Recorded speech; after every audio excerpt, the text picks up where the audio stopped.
Assalamualaikum warahmatullahi wabarakatuh. Perkenalkan, nama saya Sumirah. Tempat lahir saya di Indramayu, tanggal 18 Maret 1973. Tempat tugas saya di TK Padu Baruna, alamat rumah di Jalan Yosudarso, Gang Kalenyamin, Kecamatan Kabupaten Indramayu. Nomor HP saya 082127629173. Di sini ada alamat email saya. Baiklah, sebelum kita ke materi selanjutnya, kita bergerak dulu, meregangkan otot-otot supaya otak dan pikiran kita menjadi fresh kembali. Yuk kita bersama-sama melakukan gerakan buka tutup buka tutup. Yuk kita bersama-sama 1, 2, 3. Buka tutup bertepuk tangan. Buka tutup tangan digenggam. Digiling-giling hatiku senang. Digiling-giling sambil tertawa, haha, sambil teriak hore. Terima kasih teman-teman sudah ikut bergerak. Baiklah, kita akan ke materi selanjutnya, yaitu tentang pendalaman penilaian perkembangan anak usia dini. Apa itu penilaian? Tentunya teman-teman sudah tahu apa itu penilaian, karena kita sebagai guru tidak lepas dari penilaian. Barangkali ada teman-teman yang tahu apa itu penilaian? Iya, betul sekali. Penilaian adalah proses pengukuran terhadap hasil kegiatan belajar anak. Nah, penilaian yang dilakukan oleh pendidik PAUD harus penilaian yang otentik. Penilaian otentik yang seperti apa sih? Penilaian otentik adalah penilaian proses hasil karya untuk mengukur tingkat pencapaian kompetensi, sikap, spiritual dan sosial, pengetahuan dan keterampilan berdasarkan fakta yang sesungguhnya, bukan ciptaan atau yang dibuat oleh guru. Ada dua hal yang perlu dilakukan seorang guru ketika melakukan penilaian perkembangan anak. Yang pertama adalah mengamati. Guru mengamati anak-anak ketika mereka sedang dalam pembelajaran. Yang kedua adalah melakukan pencatatan terhadap hasil pengamatan. Penilaian perkembangan anak, di sini ada proses mengamati, mencatat, dan mendokumentasikan kegiatan yang dilakukan anak-anak dan cara mereka melakukannya sebagai dasar bagi pengambilan keputusan tentang program belajar yang tepat bagi anak. Mengapa perlu penilaian? Di sini guru mengamati hal-hal apa saja yang anak tahu, apa saja yang anak bisa, dan apa saja yang menjadi kebiasaan anak. Guru dapat merancang program pengembangan pembelajaran sesuai minat, kekuatan, dan kebutuhan anak. Anak akan menjadi kompeten, semakin tahu, semakin bisa, dan semakin memiliki kebiasaan baik. Apa yang dinilai? Di sini ada ruang lingkup perkembangan. Yang pertama adalah pertumbuhan. Yang dinilai di sini adalah BB yaitu berat badan, TB yaitu tinggi badan, dan LK yaitu lingkar kepala. Yang biasa dilakukan di lembaga kita setiap 1 bulan sekali. Dilakukan pengukuran tinggi badan, berat badan, dan lingkar kepala. Yang kedua adalah di sini ada ruang lingkup perkembangan. Di sini ada 6 aspek perkembangan, yaitu yang pertama, perkembangan moral dan agama. Yang kedua, yaitu aspek perkembangan sosial emosional. Yang ketiga, perkembangan fisik motorik. Yang keempat, perkembangan kognitif. Yang kelima, perkembangan bahasa. Dan yang keenam adalah perkembangan seni. Di sini ada prinsip-prinsip penilaian. Apa saja ya prinsip-prinsip penilaian itu? Di sini ada mendidik, berkesinambungan, objektif, akuntabel, transparan, sistematis, menyeluruh, dan bermakna.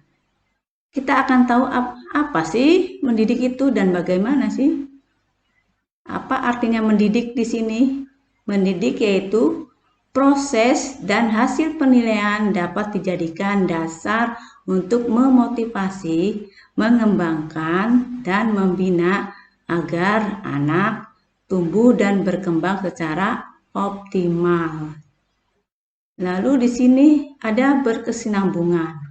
Berkesinambungan adalah penilaian yang dilakukan secara terencana, bertahap, dan terus-menerus untuk mendapatkan gambaran tentang pertumbuhan dan perkembangan anak. Lalu ada objektif. Penilaian didasarkan pada prosedur dan kriteria yang jelas, tidak dipengaruhi subjektivitas penilai, sehingga menggambarkan data atau informasi yang sesungguhnya. Lalu di sini ada akuntabel. Akuntabel adalah penilaian yang dilaksanakan sesuai dengan prosedur dan kriteria yang jelas serta dapat dipertanggungjawabkan. Lalu di sini ada transparan.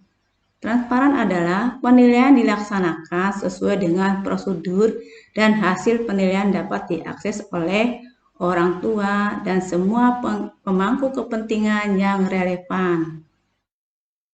Lalu di sini ada sistematis. Sistematis adalah penilaian dilakukan secara teratur dan terprogram sesuai dengan pertumbuhan dan perkembangan anak dengan menggunakan berbagai instrumen. Nanti kita akan lihat instrumen apa saja yang dipakai untuk penilaian. Lalu di sini ada menyeluruh. Menyeluruh adalah penilaian mencakup semua aspek perkembangan, yaitu yang seperti tadi ada 6 aspek perkembangan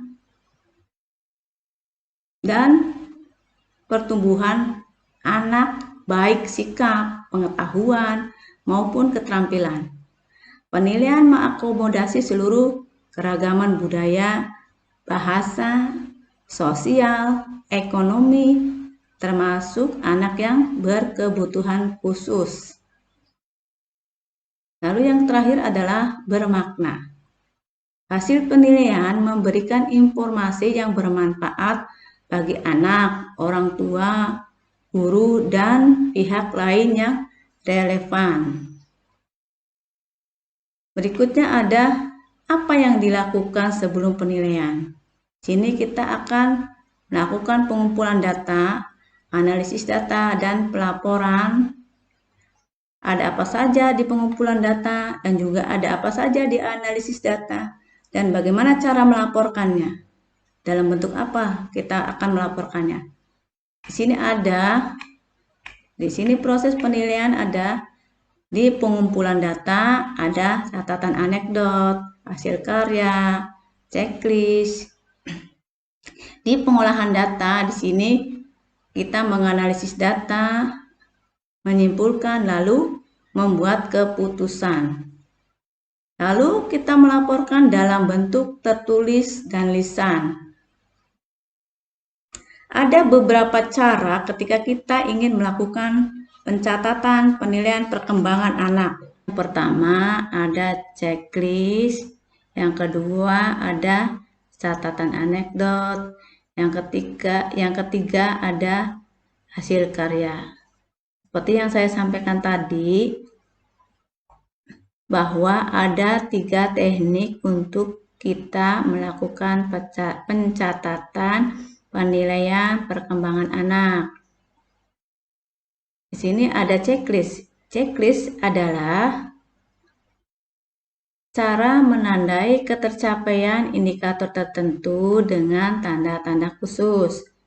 Tanda-tanda tersebut berupa tanda centang, huruf, simbol tertentu, dan lain-lain.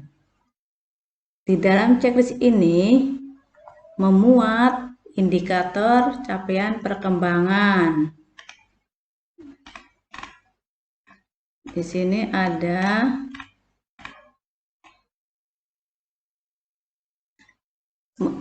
memuat indikator capaian perkembangan yang sudah ditetapkan di dalam rencana pelaksanaan pembelajaran harian atau RPPH.